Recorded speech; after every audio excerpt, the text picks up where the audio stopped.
এইভাবে চাইলে কিন্তু সহজ উপায়ে ডিম পরোটা তৈরি করে নেওয়া যায়।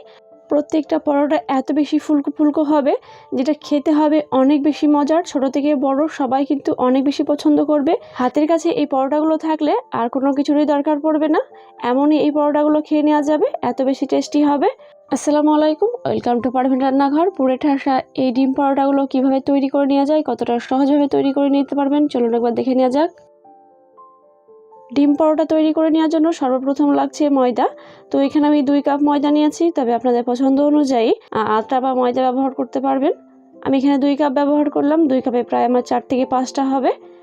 পরোটাগুলোকে একটু ক্রিস্পি ভাব তৈরি করে নেওয়ার জন্য এখানে আমি 2 চামচ সাদা তেল দিয়ে দিলাম। তবে যদি আপনারা ক্রিস্পি ভাবটা না চান সেক্ষেত্রে স্কিপ করতে পারবেন। তেল দিলে খুব সুন্দর একটা ক্রিস্পি ভাব আসে, এতে করে কিন্তু খেতে বেশ ভালোই লাগে। এর মধ্যে দিয়ে দিলাম 1/2 চামচ লবণ।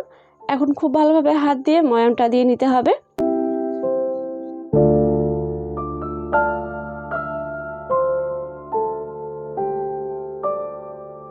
তেল লবণ মিক্স করে নেওয়া হয়ে গেছে। এখন নর্মাল পানি দিয়ে সফট একটা ডো রেডি করে নিচ্ছি। এই ডো রেডি করতে কোনো রকম গরম পানি ব্যবহার করতে হবে না, নর্মাল পানি দিয়ে সফট একটা ডো রেডি করে নিলে কিন্তু সহজে এটা তৈরি করে নেওয়া যাবে।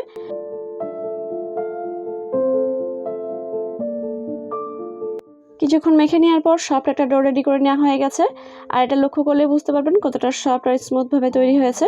এখন এটাকে একটু রেস্টে রাখতে হবে, তাহলে কিন্তু আরও সুন্দরভাবে এটা সেট হয়ে যাবে। তো উপর দিয়ে একটু ড্রাই না হয়ে যায়, এই জন্য 1 থেকে 2 ফোঁটা তেল দিয়ে নিলাম। এখন এটা ঢেকে রাখবো। এখন আমি 30 মিনিট মতো রেস্টে রাখবো। যদি আপনাদের কাছে হাতের সময় না থাকে সেক্ষেত্রে কিন্তু না রেস্টে রেখেও এটা সঙ্গে সঙ্গে তৈরি করে নিতে পারবেন। পরের স্টেপের কাজ হচ্ছে আমাদের যে ডিম পরোটা তৈরি করব, তার জন্য কিন্তু আমাদের ডিম লাগছে। তো এখানে 3টে ডিম নিয়ে আমি ডিমটাকে প্রথমে ভেঙে নিলাম একটা বোলের মধ্যে। এখন এর মধ্যে দিয়ে দিচ্ছি অল্প একটু লবণ। পরোটা তৈরি করার ক্ষেত্রে লবণটা ঠিক মতো বুঝে ব্যবহার করবেন, তাহলে কিন্তু এর টেস্টটা অনেক সুন্দর আসবে। লবণ অল্প পরিমাণে দিয়ে খুব ভালোভাবে ফেটিয়ে নিতে হবে। যখন দেখবেন এটা সুন্দরভাবে ফেটে নেওয়া হয়ে গেছে, তখন এটা একটা সাইডে রেখে দিতে হবে। এরপর আমাদের লাগছে একটা আলু। একটা বড় সাইজের আলু গ্রেট করে নিয়েছি। গ্রেট করে নেওয়ার পর খুব ভালোভাবে ধুয়ে পরিষ্কার করে নিয়েছি। এখন লক্ষ্য করলে বুঝতে পারবেন এটা কতটা পাতলা আর মিহি করে রাখা আছে। এটা কিন্তু এরকমই তৈরি করতে হবে, তবে কিন্তু এই ডিম পরোটার সঙ্গে আলুটা মিক্স হয়ে যাবে খুব সুন্দরভাবে। এখন আমাদের ডিম আলুর পুরটা রেডি করে নিতে হবে, এই জন্য চুলার জাল অন করে নিয়েছি। এর মধ্যে দিয়ে দিলাম 2 চামচ সাদা তেল। তেলটা যখন একটু গরম হয়ে আসবে তখন এর মধ্যে দিয়ে দিতে হবে পেঁয়াজ কুচি। একটা বড় সাইজের পেঁয়াজ কুচি, তার সঙ্গে থাকছে 1 চামচ আদা কুচি, 1 চামচ রসুন কুচি, একই সঙ্গে কাঁচামরিচ কুচি ব্যবহার করছি 2টো। আর ঝালটা কতটা খেতে চাচ্ছেন সেই হিসাবে ব্যবহার করবেন। এখন লো টু মিডিয়াম আছে, এটাকে একটু সফট করে ভেজে নিব। পেঁয়াজগুলো যখন একটু সফট হয়ে আসবে তখন এর মধ্যে দিয়ে দিব টমেটো সস 1 চামচ। আর এখানে যদি টমেটো সস ব্যবহার করতে না চান সেক্ষেত্রে চাইলে কিন্তু টমেটো কুচি ব্যবহার করতে পারবেন। সেক্ষেত্রে একটু সাইজগুলো ছোট করে দিবেন, তাহলে হয়ে যাবে। তো এটাকে আবারও খুব ভালোভাবে 1 মিনিট মিক্স করে নিব।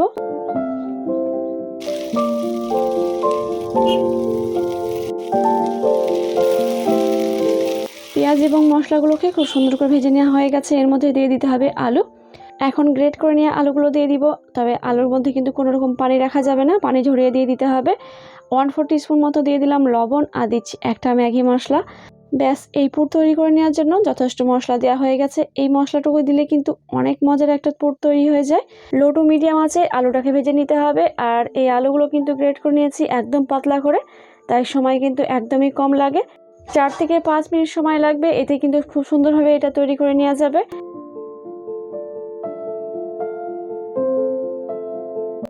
এই তো একদম অল্প সময়ের মধ্যে আলুটা ভেজে নেওয়া হয়ে গেছে। আর আলুটা আগের থেকে কালার চেঞ্জ হয়ে গেছে, সেটা দেখেই বুঝতে পারবেন।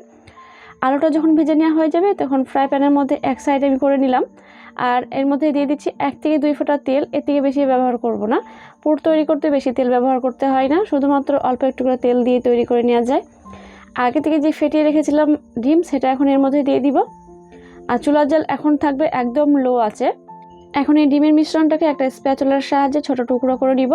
ডিমগুলোকে একটু ছোট ছোট টুকরো করে নিতে হবে, এতে করে যখন ডিম পরোটাগুলো তৈরি করবেন এতে করে খুব সুন্দরভাবে বেলে নেওয়া যাবে। ডিমগুলোকে একটু বড় টুকরো করে নিলে আপনারা যখন পরোটাগুলো তৈরি করবেন বেলে নিতে অসুবিধা হবে, সেক্ষেত্রে একটু মাথায় রাখলেই হয়ে যাবে। আর অবশ্যই লো আঁচে এটাকে রেডি করে নেবেন। চুলার জাল হাই হিটে রেখে যদি ডিমগুলোকে ভেঙে নিতে চান সেক্ষেত্রে কিন্তু ডিমগুলো সঙ্গে সঙ্গে শক্ত হয়ে যায়, এতে করে ডিমের টুকরোগুলো কিন্তু একদমই ভালো হয় না। এখন আমার এইভাবে রেডি করে নেওয়া হয়ে গেছে ডিমের টুকরোগুলো। আর কতটা ছোট সাইজের করে নিয়েছি আমি একটু তুলে দেখাচ্ছি, তাহলে আপনাদের বোঝা নিতে সুবিধা হবে। এখন সব কিছু উপকরণ একসঙ্গে খুব ভালোভাবে মিক্স করে নিব। এই পর্যায়ে এসে পুরগুলো কিন্তু অনেক বেশি মজার লাগে খেতে, চাইলে কিন্তু এইভাবেই রুটি বা পরোটার সঙ্গে খেতে পারবেন। তো এটা আমার রেডি করে নেওয়া হয়ে গেছে। এখন চুলার জাল অফ করে নিলাম, এরপর নামিয়ে নিচ্ছি। মেখে নেওয়া ময়দাটাকে প্রায় 30 মিনিট পর দেখাচ্ছি। রেস্টে রাখার কারণে এই ময়দাটা কিন্তু আরও সুন্দরভাবে সফট হয়ে গেছে। তো আবার একটু খুব ভালোভাবে মিক্স করে নিব এটাকে। এখন এই লেচি থেকে কতগুলো পরোটা তৈরি করতে চাচ্ছেন সেই হিসাবে আগে থেকে লেচি কেটে নেবেন, তাহলে কিন্তু সুবিধা হবে ঠিকমতো তৈরি করতে। তো আমি এখানে 5টা তৈরি করব, একটু বড় সাইজের তৈরি করছি। এই পরোটাগুলো চাইলে কিন্তু ছোট তৈরি করে নেওয়া যায়। পরোটা তৈরি করে নেওয়ার জন্য অবশ্যই প্রথমে এই লেচিগুলোকে একটু স্মুথভাবে গোল করে নেবেন। আর কিভাবে তৈরি করে নিচ্ছি একটু লক্ষ্য করলে বুঝতে পারবেন। ঠিক এইভাবে একটু স্মুথভাবে গোল করে নেওয়ার পর বেলে নেবেন, দেখবেন পরোটাগুলো একদম পারফেক্টভাবে ফুলবে।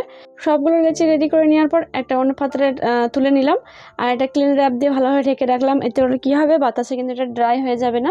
এখন পরোটা তৈরি করে নেওয়ার জন্য বেলে নিতে হবে, এই জন্য উপর থেকে একটু ময়দা ছিটিয়ে নিলাম। আর ময়দা দেওয়ার কারণে খুব সুন্দরভাবে এটা বেলে নেওয়া যাবে। রুটি পরোটা যেমন আমরা তৈরি করে থাকি সেইভাবে বেলে নিতে হবে। তো এটা গোল করে বেলে নেওয়া হয়ে গেছে। এখন আমরা যে আগে থেকে পুরটা রেডি করে নিয়েছিলাম সেটার মধ্যে দিয়ে দিব। আর রুটিটা তৈরি করতে করতে কিন্তু আমার পুরটা অনেকটাই ঠান্ডা হয়ে গেছে। পরোটার মধ্যে যত বেশি পুর দেওয়া থাকবে ততই বেশি মজার হয়। তো এখানে আমি একটু বেশি পরিমাণে পুর দিয়ে দিব, এতে করে খেতে বেশি ভালো লাগবে। তো এখন দুই সাইড ঠিক এইভাবে মড়ে নিতে হবে। আমি কিভাবে মড়ে নিচ্ছি একটু লক্ষ্য করলে বুঝতে পারবেন। সামনের পার্ট এবং পেছন পার্টটাকে ঠিক এভাবে টেনে নিয়ে এসে সিল করে নিতে হবে। বেলে নেওয়ার আগে হাত দিয়ে এটাও প্রথমে ভালোভাবে সিল করে নেবেন চেপে চেপে, তাহলে কি হবে, ভেজে নিতে সুবিধা হবে, কোনো রকমভাবে ফেটে যাবে না।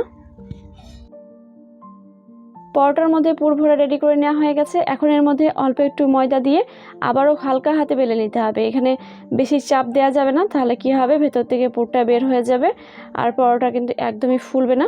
এইগুলো বেলে নিতে একদমই সময় লাগে না, একটু সাবধানের সঙ্গে বেলে নিলেই হয়ে যাবে। তো ব্যাস আমার হয়ে গেল একটা পরোটা রেডি করে নেওয়া। দেখে বুঝতে পারবেন কতটা বড় রেখেছি আর কতটা পাতলা রেখেছি, সেটা লক্ষ্য করলে বুঝতে পারবেন। তো এইভাবে আমি বাকি সব পরোটাগুলো রেডি করে নিচ্ছি একটা একটা করে। আপনাদের বোঝার জন্য আমি আর একটা রুটি ফোল্ড করে দেখাচ্ছি, তাহলে আপনাদের বুঝে নিতে সুবিধা হবে পরোটাগুলো কিভাবে তৈরি করে নেওয়া যাচ্ছে।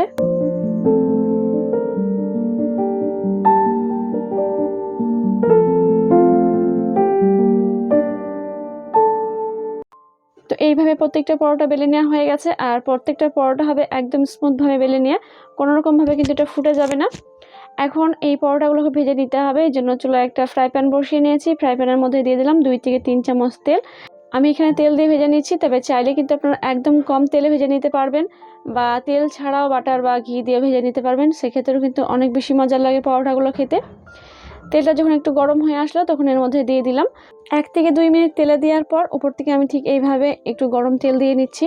এতে করে কী হবে, পরোটাগুলো কিন্তু খুব সুন্দরভাবে ফুলে উঠবে আর উপরটা কিন্তু একদম নরম হয়ে থাকবে না। এখন লক্ষ্য করলে বুঝতে পারবেন অনেকটাই সুন্দরভাবে ফুলে উঠেছে। আর এটা যখন একটা সাইড কালার সুন্দর হয়ে চলে আসবে তখন এটাকে উল্টে নিব। বারবার এটাকে উল্টে নেওয়ার কোনো দরকার নেই, জাস্ট একবার যখন সুন্দরভাবে কালার চলে আসবে তখন এইভাবে উল্টে নেবেন। পরোটার মধ্যে কতটা সুন্দরভাবে কালার এসছে সেটা দেখে বুঝতে পারবেন। প্রত্যেকটা পরোটা একদম বেলুনের মতো ফুলে উঠবে, দেখে বুঝতে পারবেন কতটা সুন্দরভাবে এগুলো ফুলে উঠছে। কালার আপনাদের পছন্দ অনুযায়ী করে ভেজে নেবেন। আমি আমার পছন্দ অনুযায়ী কালার করে ভেজে নিচ্ছি। একটু আমি লাল করে ভেজে নিচ্ছি, এতে করে খুব সুন্দরভাবে ক্রিস্পি ভাব আসবে, খেতেও কিন্তু অনেক বেশি ভালো লাগে। একইভাবে সব পরোটাগুলো কিন্তু ফুলে উঠবে। আর প্রত্যেকটা পরোটা কিন্তু আমার ফুলে উঠেছে, তবে সবগুলো পরোটা দেখানো সম্ভব না, তাহলে কিন্তু অনেক বড় হয়ে যাবে ভিডিওটা। তো এইভাবে আমি বাকি সব পরোটাগুলো ভেজে নিচ্ছি।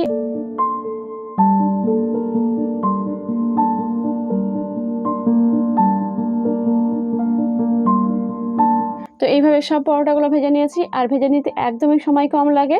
গরম গরম পরোটাগুলো কিন্তু এমনই চাইলে সঙ্গে সঙ্গে নিমিশেই শেষ হয়ে যাবে, তবে চাইলে কিন্তু আপনারা যে কোনো আলুর দম বা চিকেন মাটনের সঙ্গেও খেতে পারবেন। আজকের রেসিপিটি আপনাদের কাছে কতটা ভালো লেগেছে অবশ্যই জানাবেন। একটা পরোটার ভেতরটা দেখায়, তাহলে আপনাদের বুঝে নিতে সুবিধা হবে ভেতরের লেয়ারটা আর এই পুরটা কত সুন্দরভাবে আছে। আজকের আলু ডিম পরোটার রেসিপিটি যদি আপনাদের কাছে ভালো লেগে থাকে অবশ্যই চ্যানেলটিকে সাবস্ক্রাইব করে নিতে ভুলবেন না পরবর্তী রেসিপি এমনই সহজ এবং মজাদার পাওয়ার জন্য। তাহলে আজকের মতো এইটুকুই, আবারও কোনো নতুন রেসিপি নিয়ে হাজির হব। ততক্ষণ সবাই অনেক বেশি ভালো থাকবেন। আল্লাহ হাফেজ।